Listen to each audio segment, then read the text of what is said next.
उत्सव है और हम सभी लोग सुंदर कन्हैया का विवाह मनाएंगे। बस 10 मिनट।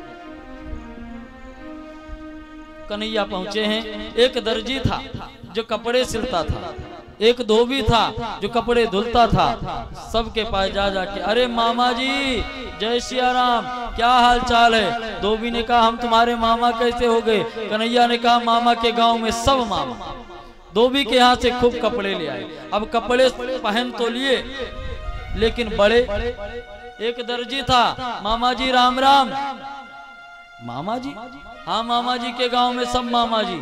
ये हमारे कपड़े ठीक कर दीजिए ना, ये बड़े हैं, आप इनको सुधार दीजिए। दर्जी प्रसन्न हो जाता है, कन्हैया के मुख माधुरी को देख करके कपड़े ठीक कर देता है। कन्हैया मथुरा के कंस के दरवाजे के सामने पहुंचे। दूतों ने देखा है कुवलया पेड़ हाथी को बंधन मुक्त कर दिया। कुवलया पेड़ कन्हैया को मारने का प्रयास करता है, लेकिन कृष्ण और बलराम उस कुवलया पेड़ हाथी को घुमा के ऐसे पटक देते हैं जैसे छोटे छोटे बच्चे गेंद को उठा के फेंकते हैं। घुमा के कुवलया पेड़ हाथी को कन्हैया ने फेंका है। उसके प्राण पखेरु उड़ गए, लंबे लंबे उसके दांत थे, दोनों उखाड़ के कन्हैया पहुंच गए जहां कंस का दरबार लगा हुआ था। कंस ने कन्हैया को देखा, कन्हैया ने कंस को देखा, किसी ने एक दूसरे को प्रणाम नहीं किया। कंस ने बोला, कहा कि देखो कृष्ण और बलराम हमारे भांजे आए हैं, मामा से मिलने आए हैं, पहली बार मामा से मिलने आए हैं। इनको कोई सभ्यता भी नहीं है। अरे अहीरों के बीच में रहते हैं, क्या सभ्यता इनको? कन्हैया ने कहा मामा जी खूब बोल रहे हैं, उत्तर देना पड़ेगा। कन्हैया ने कहा मामा जी सभ्यता तो आपको भी नहीं है। अरे आपके भांजे आज आपके दरबार में पहुंचे हैं, आपको सिंहासन से उतर के अपने भांजों का सम्मान करना चाहिए। और आप कह रहे हैं कि मैं सम्मान नहीं किया आपका, तो सुन लीजिए, मैं आपका सम्मान करने के लिए ही ये देखिए हाथी के बड़े बड़े दांत लेकर के आए हैं। जिसके पास जाओ तो संत के पास जाओ तो संत बन करके जाओ, भगवान के पास जाओ तो भगवान का जन बन के जाओ।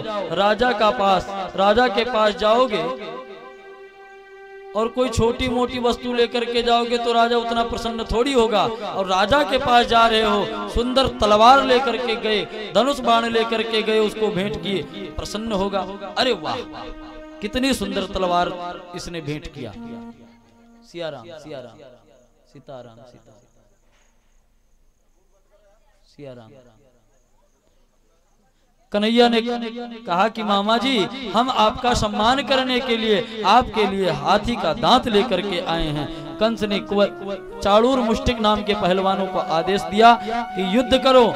कन्हैया ने सबके देखते ही देखते चाड़ूर मुष्टिक नाम के पहलवानों का भी जय सिया राम कर दिया और दौड़ के कूद के कंस के सिंहासन पर चले जाते हैं। कंस के केस को कन्हैया ने पकड़ा है, खींचते हुए नीचे लाके धड़ाम से पटक देते हैं। कन्हैया, कंस चिल्लाता है, अरे कन्हैया मेरे बाल को छोड़ दे, दर्द हो रहा है। कन्हैया ने कहा, कंस मामा जी आज आपके बाल को मैंने पकड़ा तो आपको दर्द हो रहा? अरे जिस दिन आपने मेरी माता देवकी के बाल पकड़े थे उस दिन मेरी माता को दर्द नहीं हो रहा था क्या? और धड़ाम से कन्हैया ने पटक दिया, मामा जी के प्राण पखेरु उड़ गए। बोले श्रीमन्नारायण भगवान की जय हो। एक दिन भैया ने कन्हैया ने कंस को का वध किया, अपने माता पिता को और नाना उग्रसेन जी को जेल से मुक्त करवाया, बंधन मुक्त करवाया। वसुदेव देवकी ने कन्हैया को पढ़ने के लिए, विद्या अध्ययन करने के लिए सांदीपनी गुरु के आश्रम भेजा। विद्या अध्ययन करके पुनः कन्हैया वापस आए हैं, माता पिता के साथ निवास कर रहे थे। एक दिन कन्हैया बैठे थे चिंतित। भगवान के एक मित्र थे उद्धव जी, आकर के पूछते हैं कन्हैया आप क्यों दुखी हैं? कन्हैया ने बताया है कि मैं गोपियों को लेकर चिंतित हूँ। उद्धव जी गए हैं गोपिकाओं से मिलने, गोपिकाओं ने उद्धव जी को उपदेश दिया है। अब आइए भगवान के विवाह की चर्चा। एक थे महाराज रेवत, रेवत जी की पुत्री थी रेवती, रेवती का विवाह हुआ बलराम जी के साथ। रेवती जी खूब लंबी चौड़ी थी। कन्हैया ने जैसे ही बलराम जी को रेवती जी को देखा सो ताली बजा के हंस पड़े, भैया भाभी की जोड़ी बेमेल। कन्हैया ने कहा कि ये बहुत बदमाश हैं, ये तो हंसते ही रहेंगे।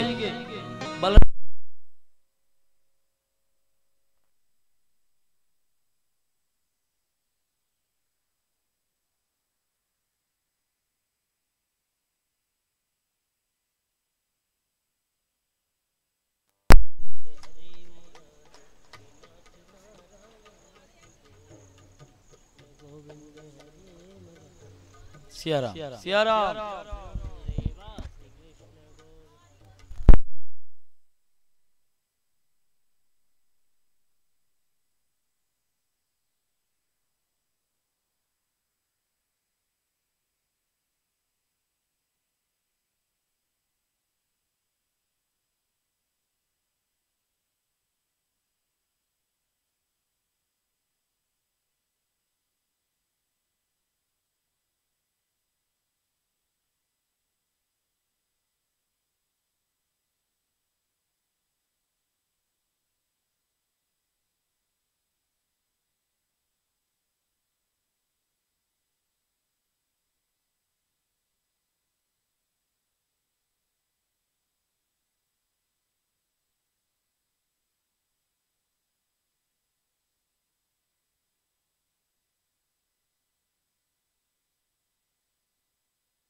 सियाराम सियाराम सियाराम सियाराम सियाराम सियाराम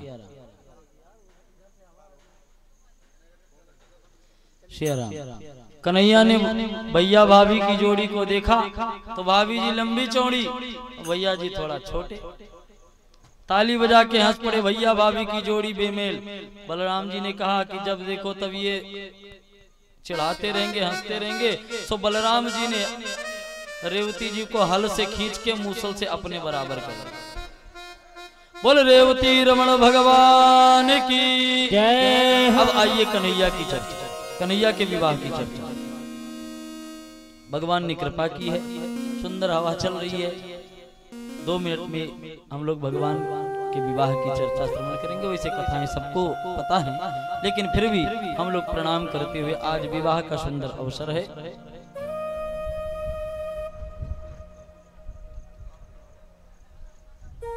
कृष्ण का विवाह रुक्मिणी जी के साथ। रुक्मिणी जी के भाई थे रुक्मी, रुक्मरथ, रुक्मबाहु, रुक्मकेश और रुक्मांग।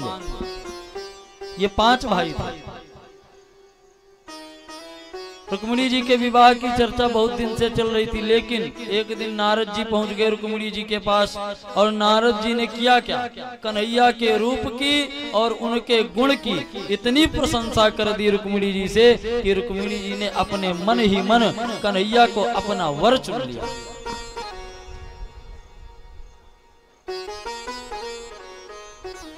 रुक्मिणी जी ने अपने मन में विचार कर लिया कि अगर मैं विवाह करूंगी तो कृष्ण से करूंगी।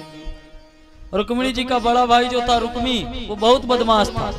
उसने अपनी बहन का विवाह तय कर दिया शिशुपाल के साथ। अब शिशुपाल बारात लेके पहुंच गया विवाह करने के लिए। रुक्मिणी जी ने पत्र लिखा कन्हैया को, एक ब्राह्मण को बुलाया, पत्र भिजवाया। पत्र में लिखा, कन्हैया अगर आप आकर के मुझे स्वीकार नहीं करेंगे तो मैं अपने प्राणों का परित्याग कर दूंगी। आपके रहते हुए मैं और किसी का वर्ण नहीं कर सकती। आपके रहते हुए अगर मुझे कोई स्पर्श भी कर ले तो मैं अपने प्राणों का परित्याग कर दूंगी। अरे सिंह के भाग को सियार लेकर के जाए, उससे पहले आप भाग करके आइए और अपने भाग को स्वीकार करिए। ब्राह्मण देवता पत्र लेकर के कन्हैया के पास पहुंचे हैं। कन्हैया ने पत्र पढ़ा है। प्रसन्न हो गए।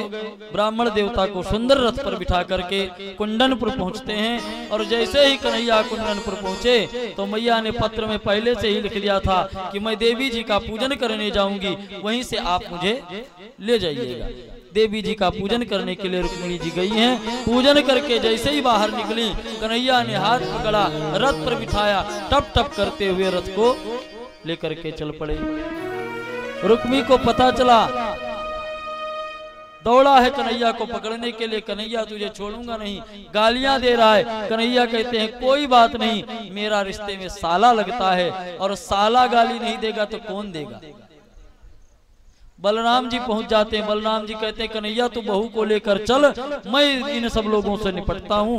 कन्हैया और रुक्मिणी जी पहुंची हैं नगर में और सुंदर विवाह का आयोजन हुआ है। आइए हम लोग भी भगवान के विवाह में सम्मिलित होकर सुंदर नृत्य गीत वाद्य आदि से आनंद लेंगे। बोले कृष्ण कन्हैया लाल की, रुक्मिणी मैया की, कृष्ण भगवान की जय हो। ऐसे वर को क्या वरू, जो जन्म ले मर जाए,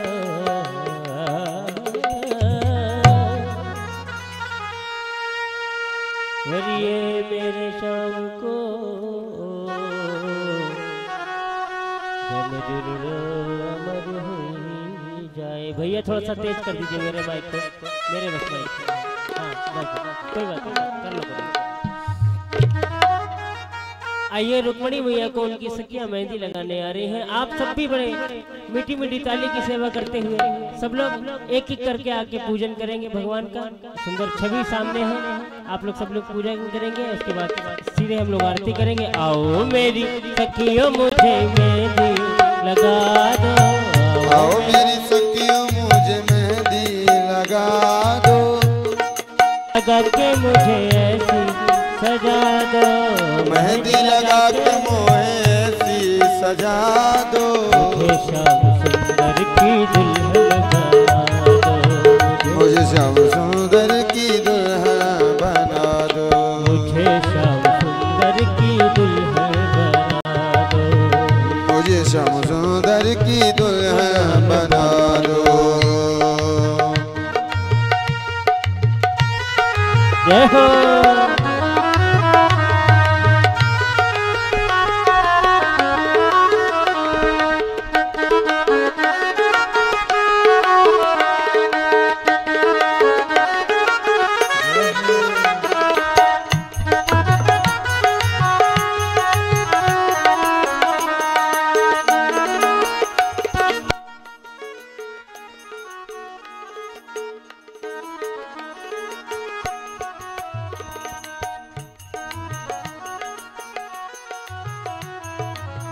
सत्संग में मेरी कीनी रे सगाई, सत्संग में मेरी बात चलाई, ओ सत्संग ने मेरी बातें चलाई, सदगुरु ने मेरी बानी सगाई, सदगुरु ने मेरी कीनी रे सगाई, सदगुरु ने मेरी कीनी रे सगाई। उनको बुला के हाथ लेवा तो करा दो, उनको बुला के हाथ लेवा तो करा दो, मुझे श्याम सुंदर की दुल्हन बना दो, मुझे श्याम सुंदर की दुल्हन बना दो, मुझे श्याम सुंदर की दुल्हन बना दो, मुझे श्याम सुंदर की दुल्हन बना दो। सभी माताएं बहनें भैया जो भी बैठे हुए हैं सब लोग आकर एक एक करके ठाकुर जी की, आप लोग अंदर भी आ सकते हैं, शालिग्राम भगवान अंदर भी आ सकते हैं, कोई हमारी दिक्कत तुलसी नहीं। मैया सुंदर विवाह का झांकी लगी हुई है। आप सब लोग एक एक करके भगवान का पूजन कर सकते हैं, आकर पांव पखरी का कार्यक्रम कर सकते हैं। बड़े भाव से इसी भजन के माध्यम से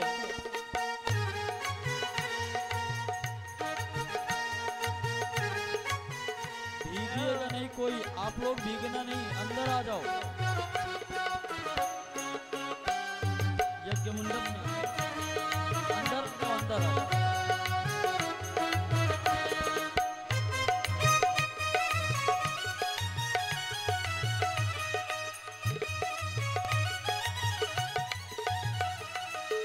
ऐसी ओढ़ो चुनरी रंग कबहू न छूटे, ऐसी ओढ़ चुनरी रंग कबहू न छूटे, ऐसा वरु दूल्हा, ऐसा वरु दूल्हा जो कबहू न रूठे, ऐसा वरु दूल्हा जो कबहू न रूठे, अटल सुहाग की बिंदिया तो लगा दो, अटल सुहाग की बिंदिया तो लगा दो, अटल सुहाग की बिंदिया तो लगा दो, अटल सुहाग की बिंदिया तो लगा दो, हाँ मुझे श्याम सुंदर की दुल्हन बना दो, मुझे श्याम सुंदर की दुल्हन बना। बोलिए बांके बिहारी लाल की जय। आप लोग यज्ञ मंडप के अंदर आ जाए भैया, झांकी को अंदर कर ले महाराज जी, झांकी को यज्ञ मंडप के अंदर कर ले, झांकी को यज्ञ मंडप के अंदर कर ले सब लोग। हाँ आप बंद कर दीजिए